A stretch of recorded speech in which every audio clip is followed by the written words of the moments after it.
Voltando do colégio, que eu estudava de noite, trabalhava durante o dia e estudava de noite. Cheguei na casinha que eu morava, no interior de São Paulo, e não vi minha mãe e minhas irmãs. E eu perguntei pro vizinho, a senhora viu minha mãe e minhas irmãs? Já tá tarde da noite?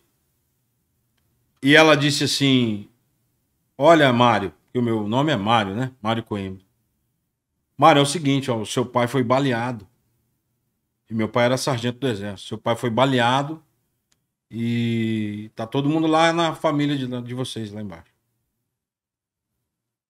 Aí eu peguei uma bicicleta velha que eu tinha e aí eu vim descendo, mas como assim meu pai foi baleado? Aí quando eu cheguei na família, aquela situação, né? Algumas semanas depois, Glauber, o meu pai faleceu. Ele era sargento do exército. E enterrei meu pai. Na semana que passou, voltei a trabalhar de novo. E nesse trabalho que eu tinha, eu pegava o pior trabalho. Eu trabalhava com lingotes de alumínio. Você acha que eu fiquei grandão assim porque eu comi muita banana? Tu é forte demais, irmão. E aí um dia eu voltei em casa, eu tava me ajeitando ali para almoçar e vi uma senhora comentando com a minha mãe. Ah, que eu queria colocar meu filho no colégio militar, meu filho não quer. Aí eu falei, colégio o quê? E perguntei para ela, colégio militar é o quê, senhora? E ela explicou que era o colégio militar. Aí, Glauber, eu vou fazer uma pausa na história. Os colégios militares, o sistema colégio militar, ele foi criado ali em 1889 por um decreto do imperador na época. E o primeiro colégio militar criado, qual foi, Glauber? Colégio Militar do Rio de Janeiro. Que era a capital na época. Que era a capital na época. E o objetivo dos colégios militares, Glauber, era recepcionar os filhos dos militares que morriam em combate durante a Guerra da Tríplice Aliança. Então aí, o exército, desde aquela época, já pensava nos filhos dos seus combatentes que morreram. Volta para minha história. Eu falei, mas vem cá, senhora, eu posso entrar nesse negócio?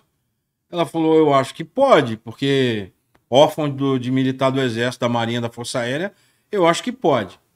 A partir daquele momento, Glauber, a minha vida, ela tomou um rumo de 180 graus.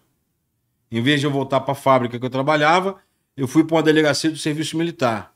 E lá na frente da delegacia de serviço militar tinha um anjo na porta, um sargento do Exército.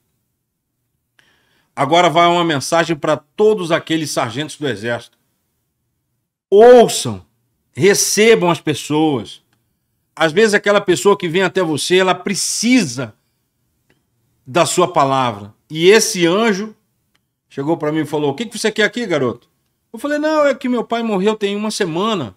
Ah, você é filho do sargento Coimbra.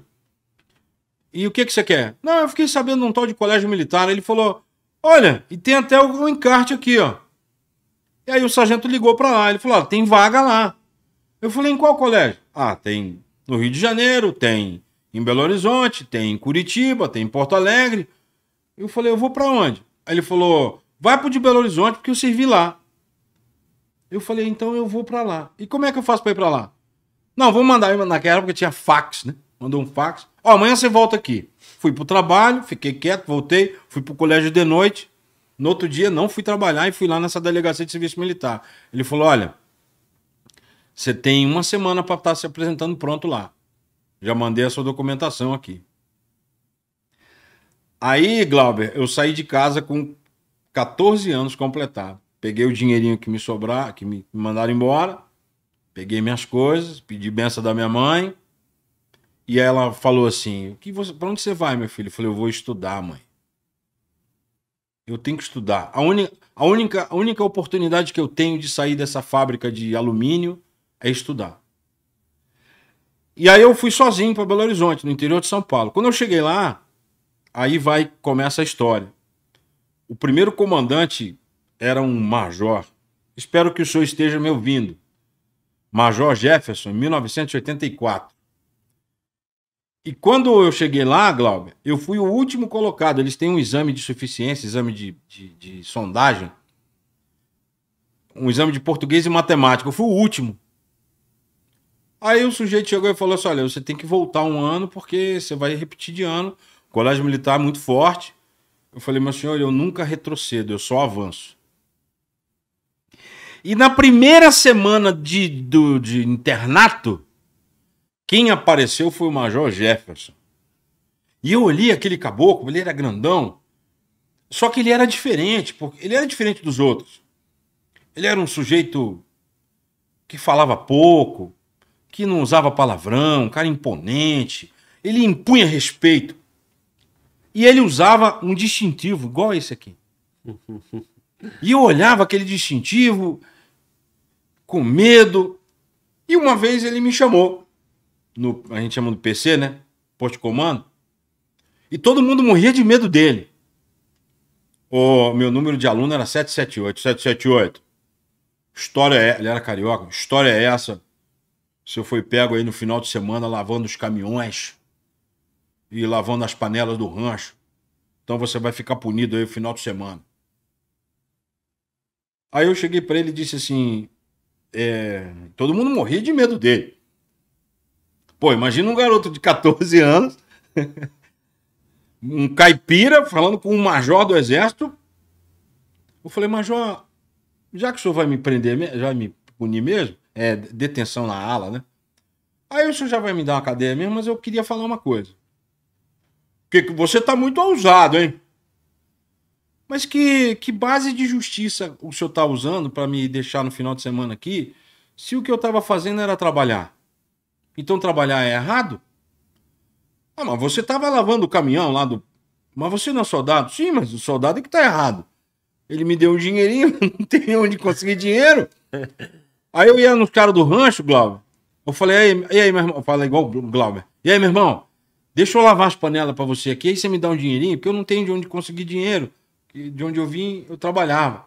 Aí eu lavava a panela dos caras do rancho e ganhava um dinheirinho. Aí eu só... É errado isso, major? O major se levantou assim, Glauber. Olhou pra mim, saiu da mesa dele. O major prestou continência pra mim assim, aí apertou minha mão, bateu no meu peito. Boa, garoto. Você tem razão. Pode ir, você não tá mais no final de semana. Aí... Quer falar mais alguma coisa? Já tá baseado mesmo? Falei, major, eu queria perguntar um negócio pro senhor. O que é? Que negócio de metal é esse que o senhor usa aqui no uniforme? Que é tão bonito, dourado. Aquele major se transformou. Ele pôs a mão e disse assim, esse é o brevê do guerreiro de selva. Falei, nossa, mas que negócio bonito. Aí saí. E aquilo ficou na minha mente. Pô, aquele cara diferenciado. Aí eu comecei a procurar no quartel outros caras que tinham e não encontrava. Quando eu fui para a AMAN, e muitos aqui já falaram da AMAN, pô, quando eu cheguei no primeiro ano da AMAN, o meu comandante de companhia era guerreiro de selva. O meu comandante de pelotão, guerreiro de selva. Todos os tenentes da companhia eram guerreiro de selva. Aí quando eu cheguei no primeiro ano da AMAN, eu falei, pô, eu tô bem aqui. Esses caras são aqueles caras do Major Jefferson. Então eu passei os 4 anos da AMAN reverenciando aqueles homens que usavam esse distintivo. E eles eram diferenciados. Como o Coronel Montenegro comentou aqui, que quando ele tinha 12 anos, ele estava na Brigada Paraquedista, ele viu os FEs lá e aquilo o motivou, né? Só que assim, eu via que os comandos, eles tinham uma certa vibe, né? Como falam os jovens hoje. Os forças especiais eram os caras mais fechados, mais quietão. E os Guerra na Selva eram uns caras ácidos, uns caras bravos. E eu comecei a me identificar com isso. Aí eu fiz uma promessa pra mim. Falei, quando eu sair da AMAN, eu vou fazer o curso básico paraquedista e depois eu vou pra selva.